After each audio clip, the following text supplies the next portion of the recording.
Saikolojia ya kijamii ni elimu inayotusaidia kuelewa jinsi akili ya mwanadamu inavyofanya kazi anapokuwa pamoja na watu wengine. Binadamu hatujaumbwa kuishi peke yetu. Tangu zamani, maisha yetu yamekuwa yakitegemea familia, marafiki, majirani na jamii kwa ujumla.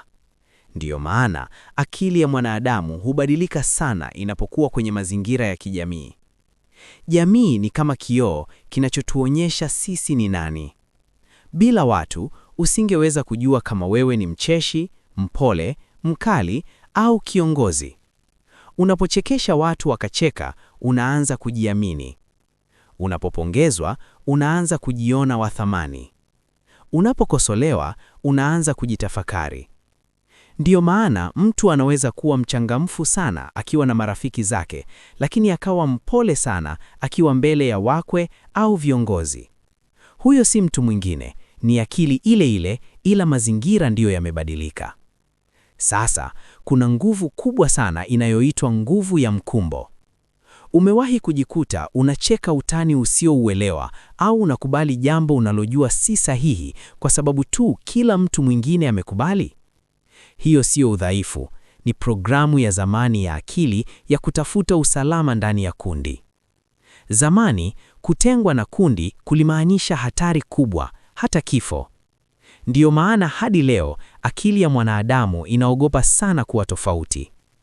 Jambo la pili muhimu ni kile kinachoitwa nyuso za kijamii. Sura unayoionyesha kazini mbele ya bosi wako ni tofauti na sura unayoionyesha nyumbani au kijiweni na marafiki. Huu si unafiki, huu ni uwezo mkubwa wa akili wa kujirekebisha kulingana na mazingira. Lakini jihadhari, binadamu ana tabia ya kutii mamlaka hata pale anapoamriwa kufanya jambo ambalo halimpendezi au haliko sahihi. Ndiyo maana ni muhimu kujifunza kusoma ishara za kijamii. Mtu anaweza kusema niko sawa, lakini uso wake ukaonyesha kitu tofauti kabisa. Akili iliyokomaa huona maneno na huona ishara pia. Jambo la tatu ni jinsi macho ya watu yanavyobadilisha utendaji wetu. Ndiyo maana mwanariadha hukimbia haraka zaidi akiwa uwanjani kuliko akiwa mazoezini peke yake. Lakini pia kuna hatari kubwa pale ajali inapotokea na kila mtu anatazama akisubiri mwingine aanze kusaidia. Hii inaitwa athari ya mtazamaji. Ujumbe hapa ni mmoja: usiwe mtazamaji wa maisha, kuwa mtu wa kwanza kuchukua hatua. Sasa, siri ya kuishi vizuri kijamii ni nini? Kwanza, jifunze kusikiliza zaidi unavyoongea. Watu wana njaa kubwa ya kusikilizwa. Unapomsikiliza mtu kwa dhati, unamfanya ajihisi wa maana. Pili, tumia sheria ya kulipana. Ukianza kwa wema, kama tabasamu au msaada mdogo, mara nyingi mwingine hujisikia ana wajibu wa kukurudishia. Tatu, chagua kundi lako kwa busara. Hisia zinaambukiza. Ukikaa na watu wanaolalamika, utaanza kulalamika.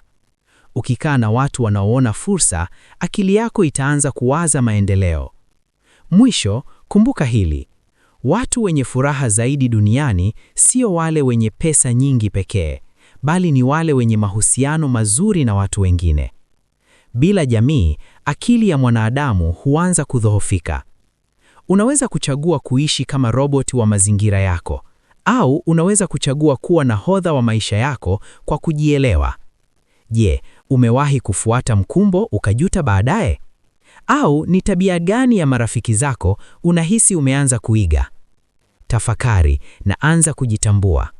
Kumbuka, kujielewa ni mwanzo wa uhuru wa kweli.